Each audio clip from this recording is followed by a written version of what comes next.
So thank you so much for having me here. I very much appreciate it. And even though I have 25 minutes to go over a bunch of cool stuff, I wanted you to walk away from here with tools you can use today that are going to help you tonight, not only in your professional career, but back home in your personal life. And the topic is guns, drugs, and subluxation. And subluxation took me about a week to figure out how to pronounce it properly, but I got it. And the reason why I chose subluxation and deciding to connect it to guns, gangs, and drugs was because when I got into the place of trying to get gang members out of gangs, I realized very early on that this is all dependent on relationship building, and problems aren't as easy to solve as what's in front of you. Similar to my friends here. That is my name. Yes, there are 2 H's in the last name. I have no idea where it came from. I think my dad stuttered at the border when he came into Canada. And this is my passion project. It's called Inspirational. I started it about 2 years ago, and the idea came from the thought that I had gathered and amassed all this information from different lenses of life, but I wanted to give it away for free because it was so impactful for me in changing my life, and I had mentors and teachers for me that really changed the course of my life, and I feel an obligation to give it back. So now I get to travel and speak to various government organizations at federal, state, and town levels. In Canada, we call it federal, provincial, and city levels. And I get to share what I've learned, but specifically the tools we need to penetrate relationships. And really, this is relationship development and management. Because I'll ask you here, not only are you chiropractors, and I've had a chance to go out and talk to quite a few of you over the last 2 days and extract some information, but not only are you a chiropractor, but you're business operators. And really, at the end of it, if I were to ask you why you do what you do, which is a great question to ask sometimes, it comes down to the same thing, no matter what industry we're in. There's some service that we feel passionate about that we want to go out and impart on the world. There's some belief to what you do and the reason you do it and the reason you show up to things like this today and the reason you take time out of your busy life and your busy schedule and your businesses is because this is part of something bigger than you, and this gives you a chance to meet other people. So when I was asked to come down here, for me, leaving my family, my 2 beautiful kids and my wife, it's a big deal for me. I don't like to leave them. But when I looked into Life Chiropractic West and what you do, this is exactly where I want it to be because you guys are exactly the type of people who are going to value this information. So for that, give yourself a round of applause for showing up here today. This is where we add in the twist. Relationship and development and management in a high stress and low trust environment. You guys and girls are already at a strategic advantage. In my profession, when I have to deal with a gang member or a criminal, and I want to motivate them to leave that lifestyle and pursue their own dreams and options and create that blueprint, I'm working in an extremely low trust environment. For you on your aspect, majority of that is already taken care of the moment that person walks in the door. They're looking for something. Generally speaking, in your case, it's physical pain. And what is the absolute greatest motivator for human beings? It's pain. It's absolutely physical pain.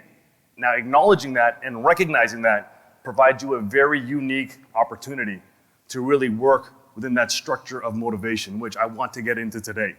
So I have 25 minutes, and when I really thought about how I'm going to break this down, I said I'm going to give you guys something easy. It's called lead. You're going to lead your clients and your patients and your family and your employees and your staff through really developing relationships in the shortest amount of time. I had some intense conversations with some of you here today that are in the audience, some people who helped me come up, and we maybe spoke for 20 minutes. And for those people who I spoke to, I want you to think of the amount of information I managed to get from you. And I didn't do it with the intent of looking to get information to talk about it now. It's just become a habit for me. I'm not focused on being interesting, I'm focused on being interested. And when I made that mental shift when it came down to client care, I started to see real results in ways that I never thought I was going to see. But here we are. And to those people that I did spoke to, every one of them I asked, and I had an amazing story that I drew from there. And I take those stories and I use it to apply to other people. But in every conversation I had with anybody here who I spent more than 20, 25 minutes with, I asked them all the same question. And the same question I asked was, have you ever told this story to anybody else? And what do you think the response I got back was? No. So in 20 minutes, me as a complete stranger, as a law enforcement professional, I managed to gather what your life story was. And I'm going to teach you here today how to do it in 20 minutes. The first one is language. And this is the deal. L for language. Most people think the D is the big one to remember. This is the one to remember. If you're going to write anything down, this is the time to take your pen and paper out. Language. Has anybody here read the fantastic book, The 5 Love Languages by Dr. Gary Chapman? Yeah, hands up, hands up. Amazing. My wife, 5 years ago, she buys me this book. She goes home, she puts it on the bedroom, the tabletop right beside my side of the bed, and she says, read it. For 5 years, it sat there, collected dust. I didn't read it primarily because she said to me, read it. One day I got sick. I was at home.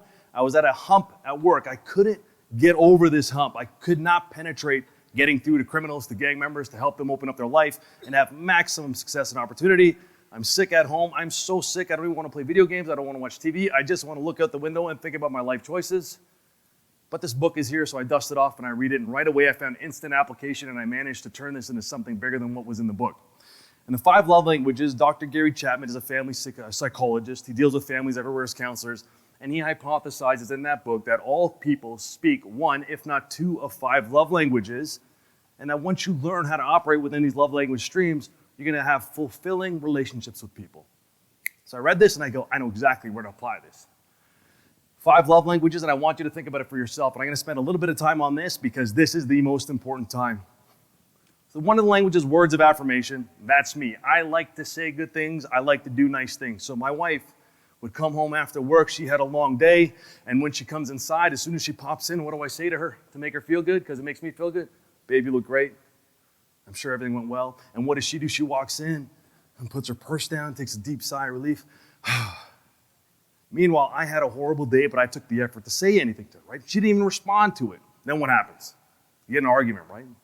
Oh man, you didn't even know the day I had. You went back and forth. Now here's the difference. My wife is not a words of affirmation type of person. This is my wife. Acts of service. Right? I hear a couple giggles.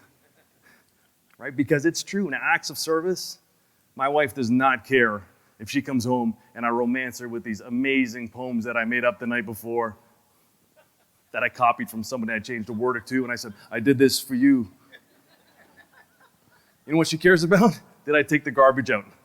Is that 4th light bulb in the washroom, that's the last one that works, did I change the other 3? So I realized this is my wife. So I'm going to stop communicating and wasting my time and effort speaking to her in words that mean to me or language that's fulfilling to me. I'm going to fulfill things in her language. So one day she comes home and I said, I'm going to put this into action. And I should mention that. I will never tell you anything that I haven't done myself. And in this case here, I put this into action. So she went away to work. I was still at home sick. So I decided, you know what, I'm going to tidy up. She comes home from work. And as soon as she comes home, I take her upstairs and there I am and I present the bathroom.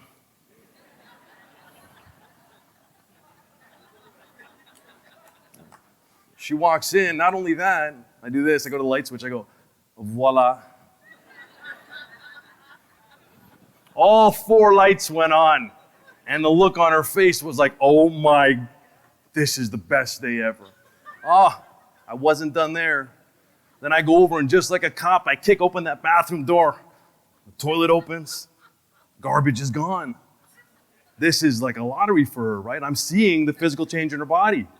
Like, this is absolutely amazing. Then she's like, oh my God, this is great. What do you want for dinner? Here's the thing. Whatever your language is, how do you think you communicate love to somebody else or fulfillment to somebody else? In your language or their language? You should do that. Yeah. So you should pick their language, not mine. So my wife, because she's an acts of service person, when she's happy, what does she want to do? She wants to do acts of service for me. All right? And like most people here, I love food. Absolutely love it. My wife is a great cook, so she'll go make something. So I realized, oh, this is great. But my wife and I, we also bond on another language, and that's quality time. And who doesn't love quality time here? Who binge watches shows on Netflix? Yeah, absolute waste of time sometimes. Yeah, look, all the young people in the back, all the Life West crowd, their hands up, just watching stuff that's absolutely nonsensical, but real juicy to gossip about on Monday morning or Tuesday, like The Bachelor, which I'm a huge fan of. 15 seasons deep, that's no joke. I have a long history with The Bachelor. But my wife and I, we connected on quality time. And quality time is fantastic. You just want to spend it with people. So that was easy enough for us. That's where our relationship grew and bonded. But now we understood each other's language, so everything I did going forward was applying it this way. And then there's some people receiving gifts. And this is the thing. I'll do this workshop. What I'm giving you today is a 4-hour workshop condensed into 25 hard minutes because you're an academic crowd, and I only got 25 minutes. So I'm going to make this work for you. And here's receiving gifts. When I do a survey with people to figure out their love language, receiving gifts is always the last thing that pops up. Not because it's not an available language, it's because nobody wants to admit that they like receiving gifts. But I'm not talking about Mercedes or Ferraris, even though I would love one of those. What I'm talking about is, who here has a hobby that collects anything? Nobody has a hobby here. Amazing. Okay, I got your hands up there. What do you collect, sir? Star Wars toys. Now imagine this, or do you have a spouse or a partner? Yeah? Now when's the last time you guys had a fight? You're laughing. That's tonight. The fight, right? He's over there, his partner's over there. It's guys, we're here right now. Now imagine this, you have a horrible day at work, you come back from the office, maybe you had a patient that stopped coming, maybe you had a patient that hurt themselves more, and you get home from work and your partner's there and said, listen, I know you've had a rough day, but I found this cool Chewbacca.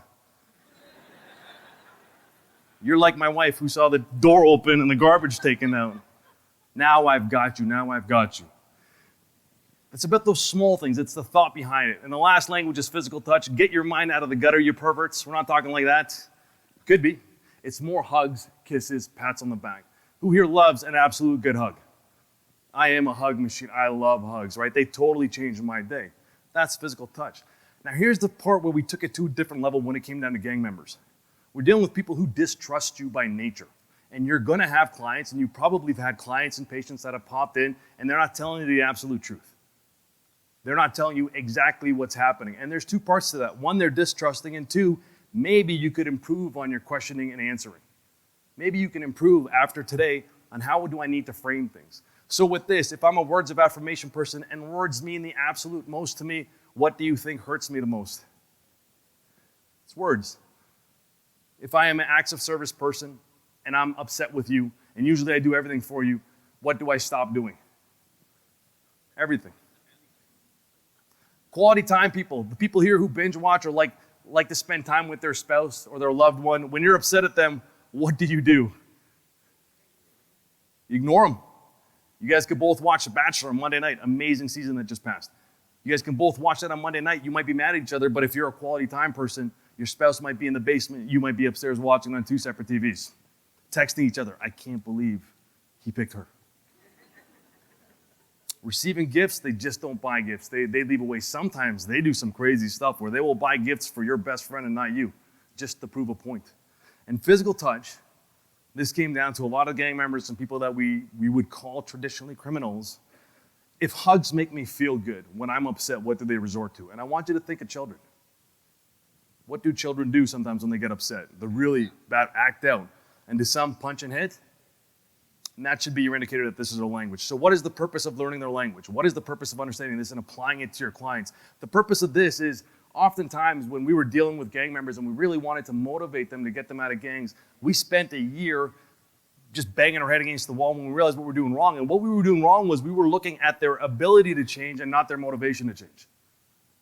I'll say that again, their ability to change and not their motivation. Their ability was you got 2 arms, 2 legs, some structure at home. You're in one of the best countries in the world. You have all this free universal health care, which is amazing. And on top of that, you're still making these choices. You have everything for you. That was looking at their ability. What we weren't doing was looking at their motivation. What we weren't doing is looking at how do we effectively communicate a whole new perspective in life to them and a whole new version of care that they're not used to, me being a police officer and them being a gang member and me saying to them wholeheartedly, I do not want to arrest you or your friends. I just want you to not do this anymore. Not for me, but for you. And we had to find their stream. So with all of our gang members that we deal with, I have my own notes on them, and my first note is, what languages do they speak? And everything I communicate to them is in their language, not mine. So that's the first lesson I'll give you on the L, and that's the biggest one. That book, again, is Gary Chapman. It's called The 5 Love Languages. It's absolutely worth it to buy if you can interpret it in that way. And the second one here, this is a bit of a controversial one for some people, and I know this got brought up before when people say, why? Put your hands up here if you've ever asked a patient, why are you doing this type of activity to cause this aggravation? Right? Pretty common question. I've dealt with a lot of physicians and people in the healthcare services.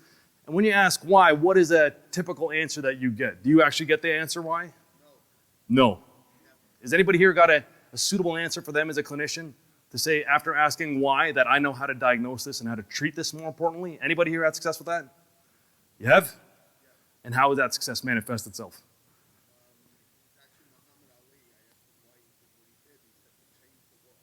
So he said he actually asked Muhammad Ali why you did what you did, but to change the world. And that's great, but that's a very open-ended answer. This is what we do from now on. We eliminate why with what. And I do this everyone. I can tell you my life story of my last 2 Uber drivers because I spent 15 minutes with them and I asked them what. I didn't ask them why. Here's the difference. I'll bring it to you this way and you can adjust it to your lens and to your perspective and to your practice. If you ask a client, why did you do this? Why do you do drugs, being Oxycontin, morphine, Percocet, cocaine, whatever numbing agents they use? Why do you do it? They're going to do this. Look in the air. I don't know. Well, I think it's because I'm not loved. They don't know the answer. And if I were to ask you here, why did you become a chiropractor? You're going to give me something similar. A better question to ask is, what happened for you to choose this field? And when you're dealing with your patients, what happened for you to get this injury? Not only that, you have to peel back those layers of what.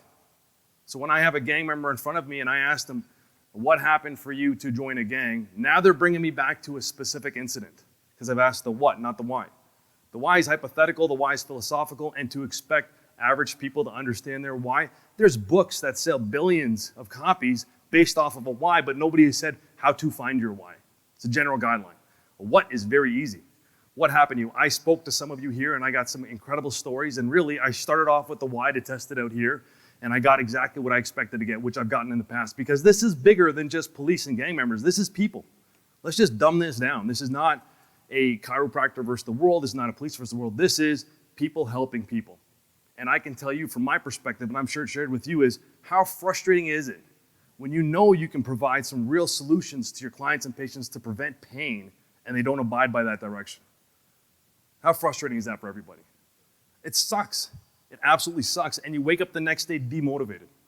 You wake up demotivated because you're like, I don't even know where to begin. I'm not even putting a dent in this patient's pain. But by asking what, you're going to be able to source back to specific events. What are those events? And I'll give you the evidence-based strategy behind it, which is going to pop up in a minute. But it's eliminating why and focusing on the what. And this work comes into accommodating integrative care. With us, when it came down to gang members, initially the police was hit up to say, listen, we have a big issue here. We have a problem here. There is a gang problem. We need to figure out something beyond just arresting these gang members. We need to penetrate them and we need to motivate them to want to get out. We want to do a gang exit strategy. And one thing we realized very early on, which is true in every aspect of care, you can't do it yourself. I want you to imagine a Rubik's Cube. All right, now your end of the Rubik's Cube as a chiropractor in terms of total care might be the color blue. And if I were to give you a Rubik's Cube today and I said, listen, I want you to solve this Rubik's Cube based on your specialty, all you have to do is get one side to blue, which is not hard at all. But have you completed the Rubik's Cube? No, you haven't. There's other sides and other perspectives of this person's care that the what is going to tell you about. And here's the academic component when it comes down to gang members, which applies to all criminals and all people who ultimately make poor decisions. All right, there's 36 risk factors spread over 5 different categories, and those categories are here. And the first one and the most prominent indicator shows itself at the age of 3, and it shows up in child behavior problems. And I'm not talking about the 3-year-old who watches too much TV. I'm talking about the 3-year-old who's a terror, that 3-year-old who comes to your house and you're gonna be like, hey kid, listen, you gotta sit down when you pee because I don't need pee on the wall. I'm talking to the one that tries to rob and bully other kids, even at the age of 3, tries to take things from them. And that's in the family risk factor category where there's about 7 risk factors on there. So let's just work this out mathematically. Okay, so right now we're at the 1 risk factor category and you got 7 risk factors. And as this person moves on, and this has been proven by social scientists, has been academically peer-reviewed and evidence-based, now this same 3-year-old kid who's got this behavioral issue ends up becoming 6 years old and goes to school, and really this person's mindset and frame of mind in the world is, the more naughty things I do, the more attention I get. It kind of feeds that narrative for me. Now they're at the age of 6 and they're in school, and think about yourself, at the age of kindergarten, the biggest prominent indicator is school failure. Now I don't know about the United States, but school success is very different than passing a grade. What I can tell you is how many people here know a kindergartner who may have passed kindergarten and got into the 1st grade, but by no means were they successful? Lots of people. Well, there's a second integrator. Now we have school risk factors. And as they go on, now they have behavioral problems at 3. At 6, they get into a school system, and who's a replacement for mommy in a school? It's a teacher, and they continue to have poor behavior. And what does the poor teacher do? Push the kid in the corner, give him extra resources, but that kid becomes isolated. Now all of a sudden, now they have their peer group. And I don't know about you guys growing up, but for me, when I was kind of 8 or 9 years old, you were kind of on your own. Right? It was like, hey kid, go outside when those streetlights come home, you better be inside. And now for me, as a parent now, there is no way my kids are going anywhere at the age of 8 or 9 unless I'm sitting behind that corner with a sniper just watching everybody. It doesn't happen. But in the city, it's common. Now these kids go out, they're unsupervised, and are they more likely to find kids like them or less like them? More like them. So now all of a sudden we have a delinquent group of kids that have all got together, and now the risk factors have got into 3 different categories. And then at the age of 15, right, we're talking high school here, now this is when they become full-fledged gang members or full-fledged committed to a criminal lifestyle. And that's not by a conscious choice. That's done through a pattern of habits and rituals. From the age of 0 to 7, kids operate in a theta wave, which is equivalent to hypnosis. And the entire time, they're just gathering tools and skills for how do I need to operate in this world to survive. And those stay with them. And to think that one single conversation is going to change that hypnosis, that unconscious mind that starts to recognize things that the conscious mind can't even do it, you have to be a miracle worker. It needs consistency, motivation, and drive. But then all of a sudden now we have 4 risk factor categories, and this person becomes 18, and you're seeing it every day in the news. Now you have this patient who really impacts what? The community. It blows up, and now you have an 18-year-old with 0 social support systems dumped out into the real world, and we just get told this: hey, good luck with your life, kid, get out of here. You're an adult now, you can make your own decision. But that's the pattern of history, and now we're at 36 risk factors. So for my math magicians out there, 5 categories. How many different combinations can I make out of 5 different colors? Anybody know? I'll tell you. 3,125. So based off of that, when I was tasked with the idea of we need to come up with a program to solve this problem, if I could come up with a single program to solve 3,125 different combinations of problems, I'd be a trillionaire, I'd be out of here. I'd be living in, what is it, Somo around here? That's a really nice area. I'd be living up there having a great time. I'd be up here in a tank top, relaxed. Maybe high, I don't know, it's California, I'm not sure. But as we move past that, we realize very quickly we need to accommodate integrative care. That Rubik's Cube, we're one side of it, but we need to bring in everybody and anybody. And how we find it out with each of the clients we have is we find out their language, we work in that language, we ask the what to find the events, we go through this chain to find out all their impact points, and now we have a very thorough diagnosis of things that are happening behind the scenes in terms of their decision making for us to find places to intervene and to prevent future poor decision making. That's how we do it. And the very last part that'll end off in for you guys is this is the hard one: defeat. Right? And I had this conversation with somebody else earlier this week, and one of the questions I got asked was, Ron, all this stuff, do you think this is just a gift you get born with to be able to talk and to penetrate people, or is this a skill you can sharpen? 100% it's a skill. And I'll tell you how I sharpened it to be able to have in-depth conversations with people in a very short amount of time to get through trust issues and to find out what's actually happening. I had to practice this every day in my every life. Right? So every day in my life, I just do this. I'll find new people, and if we talk after this, you're going to see I do it. I'm not doing this because I'm doing it. It's just that's how I operate now because it's worked so effectively well. And the idea of defeat, I don't know if this is for certain, but based on talking to a few people, how many people here, by the raise of hands, have dealt with a client that they feel has either had a criminal upbringing or a very poor upbringing and that might have current drug addiction issues?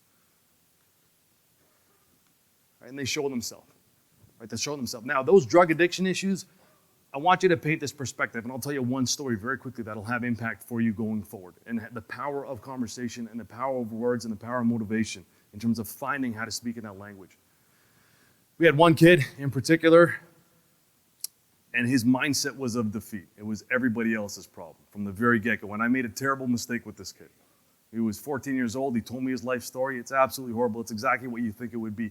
He's one of 5 kids. He grew up in a very drug-induced and violent neighborhood. He got recruited into a gang at the age of 12 by a 16-year-old, and since then he's been doing violent offenses in the city. And I talked to him and we go through it.